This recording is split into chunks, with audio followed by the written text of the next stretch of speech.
Morning, we have working here live at the Seaport, brought to you by Chase Allen and the Windman, Graziano, Monica McNutt. We're ready. The NBA Finals start tomorrow night. Louis Riddick with us with some football as well. But let's roll right in with America's favorite game show. It's called Is That McNuts? So, Monica, if someone were to say, with a championship, Luka Doncic becomes the best player in the world, would that be McNuts? So, Greeny, this is not McNuts because he would be until he has the opportunity to defend the crown. If he wins this championship, the hardware is why he would earn this title. Just like we praise Nikola Jokic, and of course he does have those MVPs. When you sit atop the mountain, you've earned the praise. Yeah, it's an interesting point. Everyone's ready to crown him. He needs a crown and he needs an MVP to put him there. Let's stay on his team.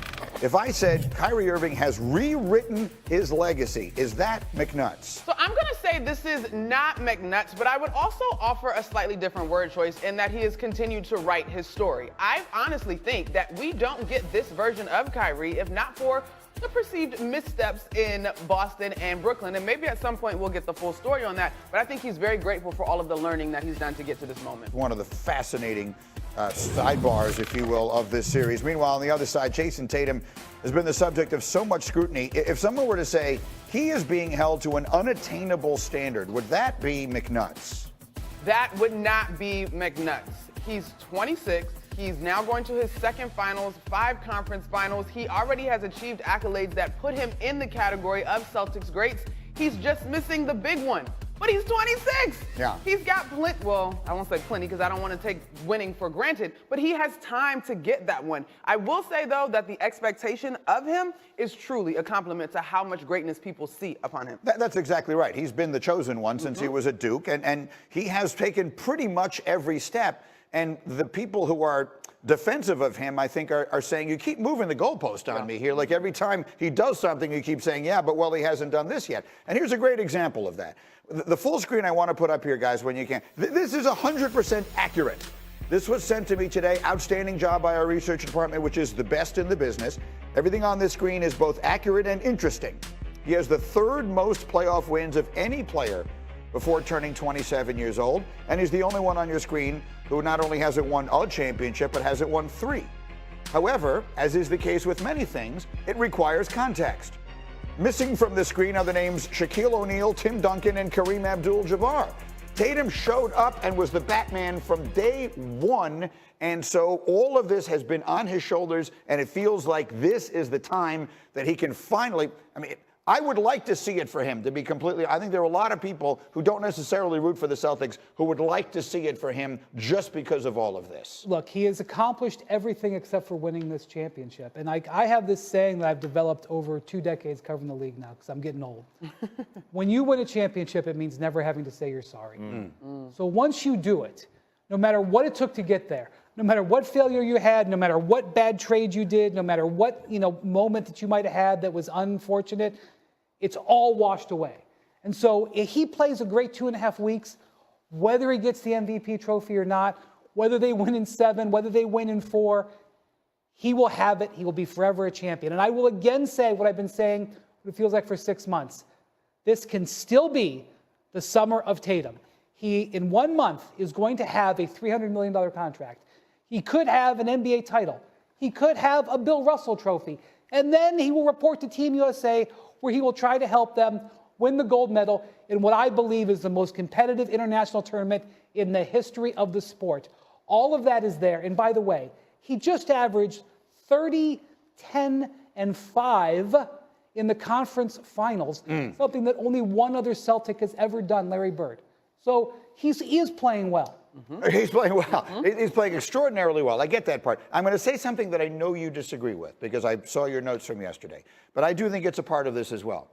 I think when the word Celtics is on the front of your jersey, the expectations change because you're not just competing with the people you're competing against, but you're also competing with history. So the trophy that the Eastern Conference Finals MVP gets is the Larry Bird trophy.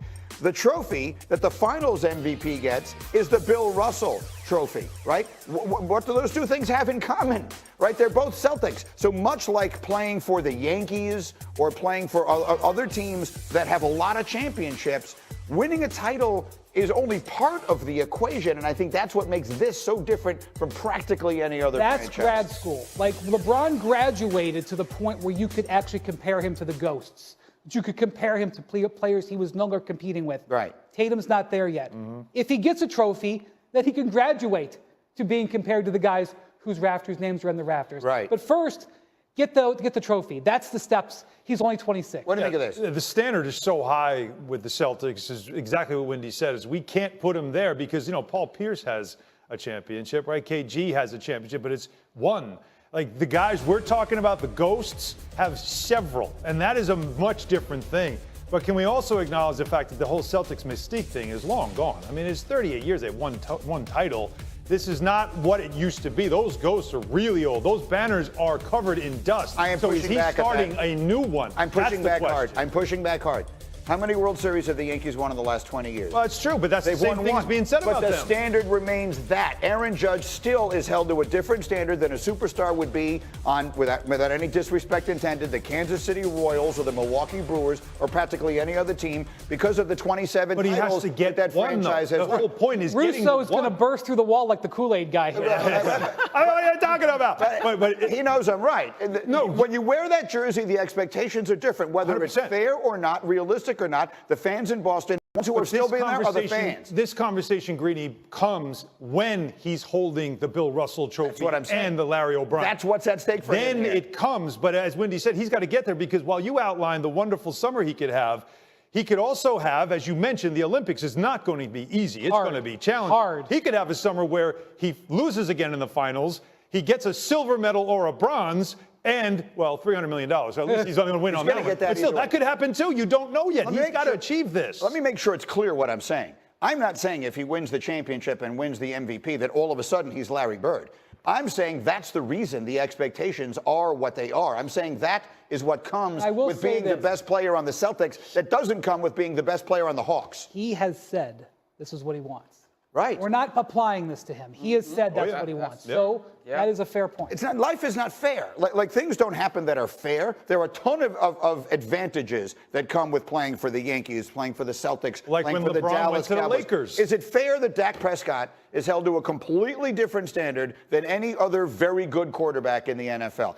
Every single decision he makes, every pass, every loss is dissected, the minutia of it. If he played in Jacksonville or Because of the somewhere else, he intensity of the wouldn't, coverage. because you play for the Cowboys. Right. The Celtics are that, whether they've won most of their titles in the 60s, I get that part of it. It still comes with a different level of attention and thus pressure, and I think that is as much the reason why the Tatum conversations are what they are as anything else. Attention, pressure, scrutiny, but also praise. Because if you achieve in one of these uniforms that we just talked about, if you achieve as the Celtic, you are put in a lore and a basketball category that is unto itself, right? Outside of MJ and the Lakers.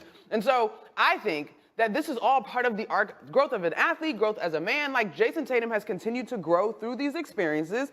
And in how many hours we got? About 48? We're gonna find out if he is now able to shine his brightest on the biggest stage of his career. So that is part of what is at stake for him here. Alan, I'd like you to make a point that you made earlier, because again, new hour, so many people just joining us, about the pressure, a very different kind of pressure that might exist for his counterpart in this series, and that's Luka Doncic. Yeah, because when we're talking about Tatum, we're not talking about this as, this is second chance.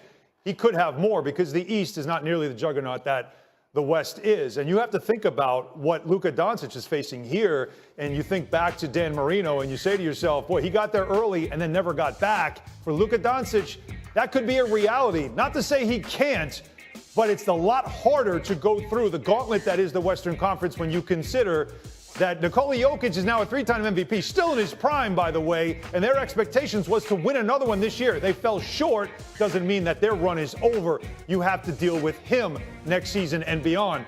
Also, he just met him, Anthony Edwards, another guy that said, I'll be back and I'll be better next season. Sure, let's see what Minnesota does to build around him, but we know this is a special star that could be a face of the league in the future. You're going to have to beat him.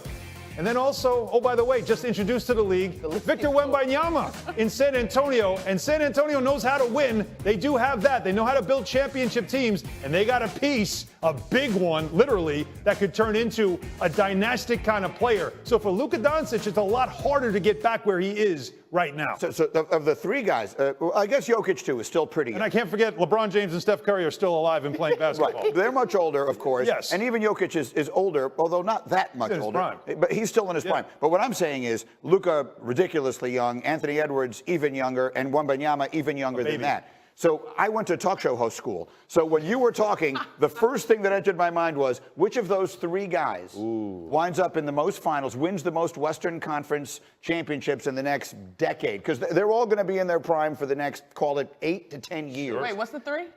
Wembanyama, Anthony Edwards, and Luka. Think about situations, too. This is. I mean, again, I'm just throwing this out here on the moment, but it is a good one. So wait, I'd like to add one consideration. Yeah. We've had 6 different champions in the last 6 years. Right. You almost have to ask which of those teams is most poised to be dynastic. That's exactly what I'm asking. Minnesota has ownership concerns. We don't know what the future is going to hold there long term. Neither does Tim Connolly. But also San Antonio, can they build a champion there? Dallas, to me, is the one that you could look at because they have stable ownership, great coaching. He is already established. Ownership there will spend money. That's the one that I might have the most confidence in, but I don't know if I have confidence in that team. This is not easy. Yes, certainly if you wanted to write a term paper on why Dallas would be it, you could do that. I am not going to put a ceiling on Victor Wembanyama. And it's so hard because, honestly, they got 15 guys on their roster, and in 2 years, maybe 2 of them are still there. Yep. So to say that they're an incubator is too much. Victor Wembanyama can do anything. So I would answer Victor on that, but you could take me down in 5 seconds. Yeah. And I would. I would go Ant-Man. I love that kid. Chào mừng các bạn đã quay trở lại với kênh YouTube của mình. Trong series video của mình thì ngày hôm nay mình vẫn sẽ tiếp tục làm những video thật là đẹp và tuyệt vời để gửi tặng đến các bạn. Và mình mong rằng các bạn vẫn luôn ủng hộ mình bằng những lượt like và lượt đăng ký kênh. Những cái việc nhỏ nhoi của các bạn đấy, nó lại là động lực để mình tiếp tục phát triển kênh YouTube của mình. Và mình rất cảm ơn các bạn. Bây giờ mời các bạn cùng theo dõi quá trình mình tạo ra video. Sẽ đi vào trực tiếp tông màu nha các bạn.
Như vậy video mình kết thúc như vậy.